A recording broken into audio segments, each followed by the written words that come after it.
Hi everybody, thank you back to my channel, Sharon from Vivid Days, and I just wanted to say thank you so much for all your incredible support as I have been discovering the medium that is alcohol inks, and I'm going to continue that journey, and I'm also going to mix it up, and I am going to try some of these dots. I think the medallion, I don't know the technical term. What can I say? I'm Sharon. I digress.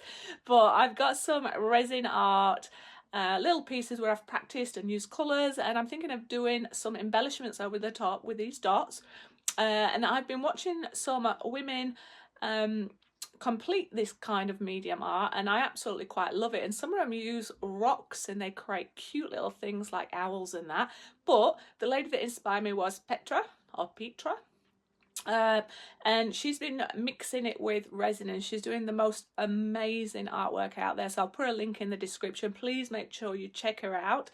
She's an amazing resin artist and she's inspired me.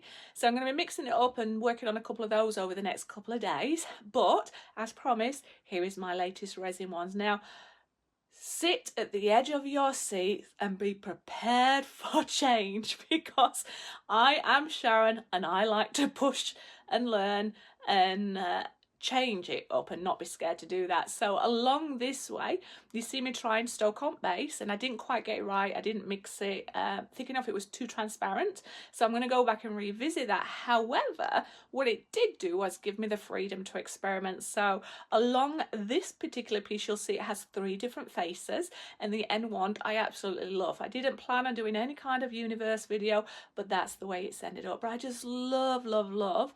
I've used resin art again, and those pigments are amazing, and I've chucked in one of my colour cottage ones as well because I love those pigments as well.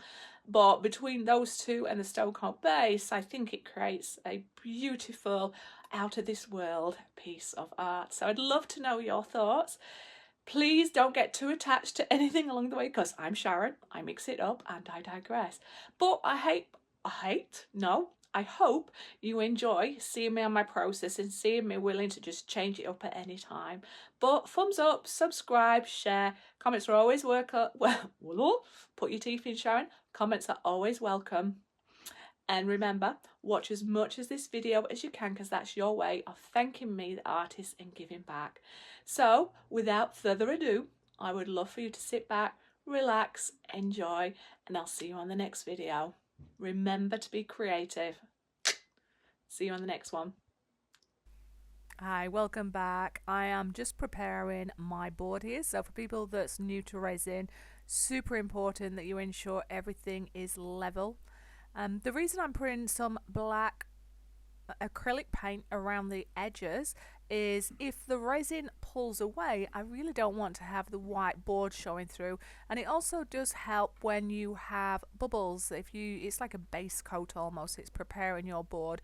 It's not a must, it's just a preference of what I've done. So I'm just slowly working my way around and making sure I capture the edges, because I know I'm going to be working with the stone coat base black tint, but I'm just not too sure how transparent that's going to be. And I know if I leave that pop of white in the middle, these beautiful resin art colours and the colour cottage ones should pop with it having that white background. So that's a personal preference. You carry on and explore and do what you want. So I'm just putting the excess resin in the middle here. The reason I do that is to help the rest of the resin move around the board, and if you heat it up a little bit, it'll pop those bubbles and it will also help it flow, and it also adds to some of the effects that you can create.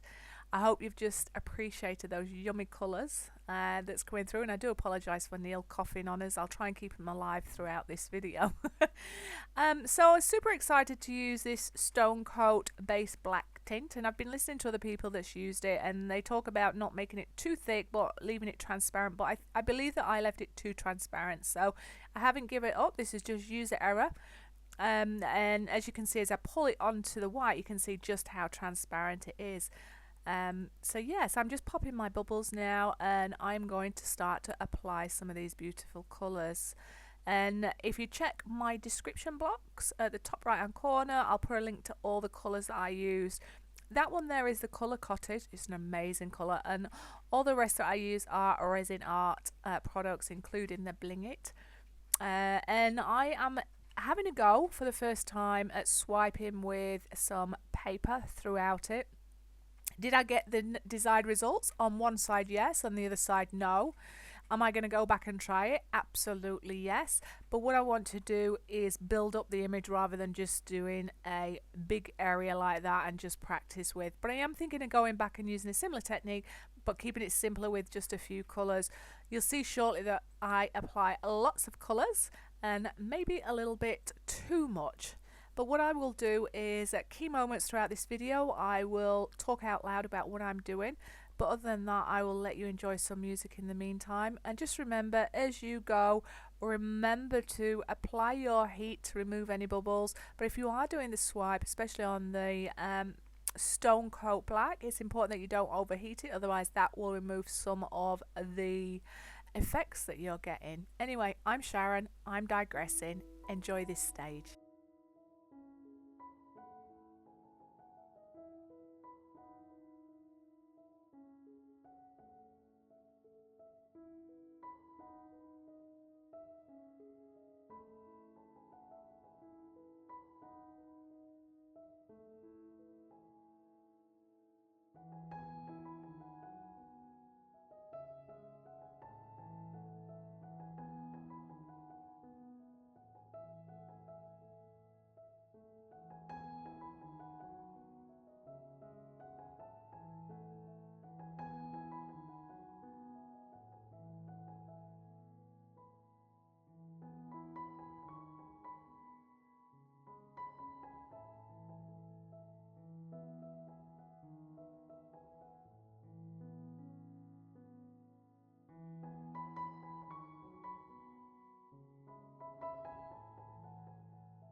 I hope you're feeling nice and relaxed. So the swiping, I enjoyed playing with that, but because I didn't get the desired effect, I decided to bring in my heat gun to just mesh all those colours together and see what happens. So I'm not too stressed. It's the first time with resin since before Christmas, so I just wanted to have a free-for-all and just practice it until I felt like this is where it's meant to be. Now I'm enjoying what's happening here, but there was a slight tilt to one side, so the artwork started to come off and it didn't retain some of the shapes or what I was wanting. So although it wasn't too far off, and I did love some of these colours, I needed to mix it up, I believe. But anyway, what I'll do is I'll show you a close-up so you can see what these colours look like at this stage.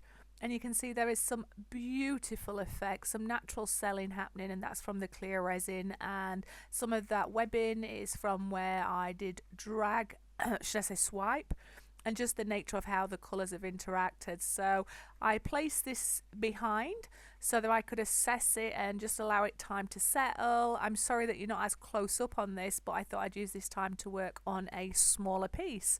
And sometimes the smaller pieces with your leftovers, you can just go for it and learn and practice on these for your next pieces. But at the same time, I'm just keeping my eye on that back piece, just seeing for the movement, seeing how it's bleeding together, and that's when I bring it back and decide I'm not 100% happy with how it's settling, so I'm going to work some magic. But I am digressing because I'm Sharon, so I'm going to allow you to just relax and listen to some more music, and I'll be back with you shortly.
Hope you're feeling very relaxed.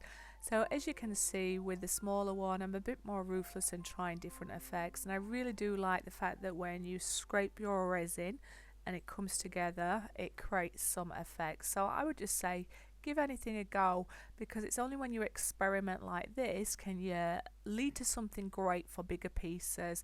So again, with this one I've got no preset idea of the outcome. It was really just to see an experiment while I'm babysitting my big piece behind, and I actually quite like this little lightning strike that is happening throughout this piece, and we do zoom in a little bit and you'll get to see it. But you know me, I like to get my magic wand out and try to create some different effects. So that's all I'm doing. I'm assessing if I move the resin this way, what happens, if I blend it with this, what happens. But it's a little bit out there, this piece, but I actually really like the really bold popping colours, and you can see some nice lacing that's happened there, and you can see what I mean about that lightning strike. Now it never ended up staying like that, but you'll see it as we go through.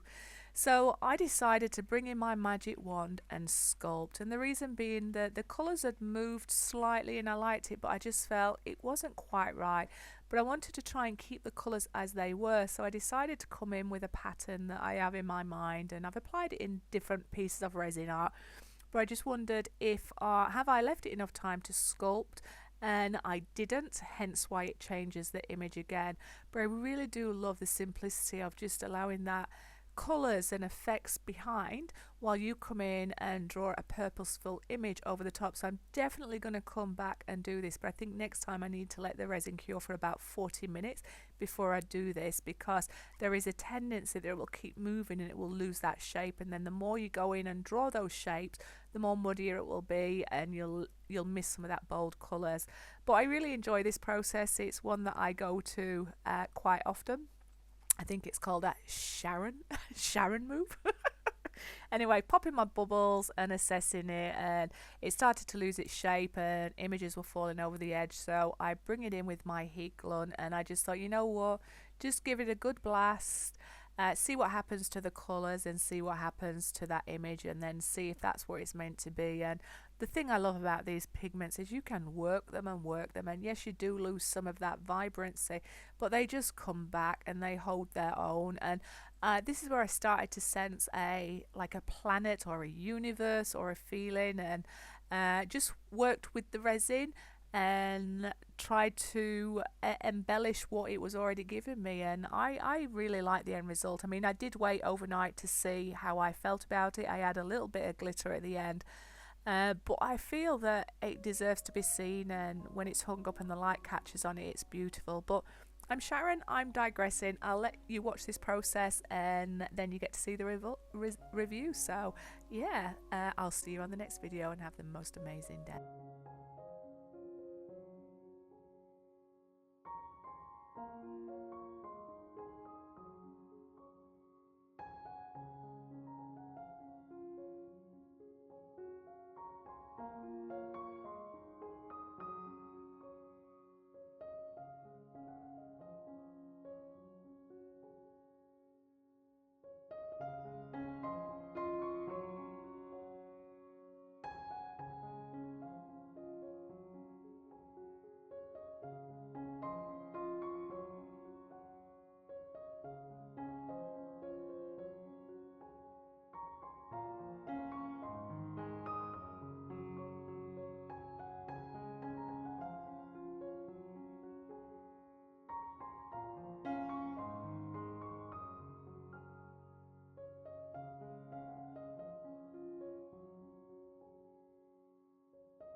So I rushed home from work to see how these two had cured. Apologies for the light, but I think I've managed to capture the best place. And I really love this. I was wondering whether I'd want to go over it again, because I did do a lot of manipulating, but when I've come back, it just reminds me of a planet or universe and gases. Yeah, but I'll take you down. I'm sure you'll have your opinion, but for me, I'm thinking I'm going to leave it like this, but I'd love to share it with you and know your thoughts. I don't think I even need to put another layer of resin on it, but I'll wait for a couple of days. So apologies for the high reflection, but I love the little bit of glitter that I've put on top that makes it look like there's stars out there in the galaxy. Come down to the blue, the green, the pink, and well, it's not pink, it's the purple, but it's pink by the time I'd finished it, and the ginger. And I just love how the different colours pop through, and they're blended and subtle. There's a natural bit of lacing that looks like some kind of sun or something, and the lines. I can't really emphasize how much these colours just look stunning together, and I think that there's depth there. And without trying to create a universe or space one, I've accidentally created one. But I think it goes to show, just keep being willing to experiment and play and have fun. Now I'm going to try and pick it up and see if I angle it slightly, if you'll get the vibrancy of some of these colours without the reflection too much. But this is where I, you know, just love these pigments, because you can really work them, and it does take a lot to create mode. Not impossible, that's why I put that green on there, but I just think it's heavenly. But yeah, I would love your thoughts. So I come over to my tiny little one. Oh, I nearly nearly ruined, but let me move this one out of the way a little bit. I'm all fingers and thumbs, people, but let's just go back and appreciate that colour. Ooh. So this was where the inspiration came for the big one. It's a little bit more, I wouldn't say muddy, but the blacks come through. But I did really overwork this one again. But again, I quite like it. It's unusual. I'll see how I feel. This one I might need to come and do some embellishment. Sorry, the light's really in the way on that one. Let's lift it over. There we go. But it's quite dramatic. And there's parts of it that I absolutely love. A little bit more busier than the big one, but they definitely are a family that belong together. And that's where I got my inspiration for this one. It looks like two eyes looking at you there, and a beak and a mouth. Ooh, creepy when that happens. But I'll try and move this round to different angles and see if you see different patterns or different colours. I mean, at the end of the day, it's an appreciation of these colours and how it's produced the effects. It looks creepy that way. Two arms, legs, eyes, nose, like a space monster walking through. We'll get that out of the way quickly. But when I turn it round, this is the way I believe it should be viewed. And yeah, overall really happy with that, and I hope you enjoy it. I hope you didn't mind watching all the different versions of this painting, but I think it should stay as it is. But I'd love your thoughts. What do you think? Should they stay or should they go? Anyway, thumbs up, subscribe, share, and comments are always welcome. And remember to be creative, and remember to watch as much of this video as you can, because that's how you help me, the artist, and that's how you're giving back. But I'm digressing because I'm Sharon, and I'll see you on the next video. And it was great to work with resin. Next one's going to be resin with an air compressor. Ciao, ciao.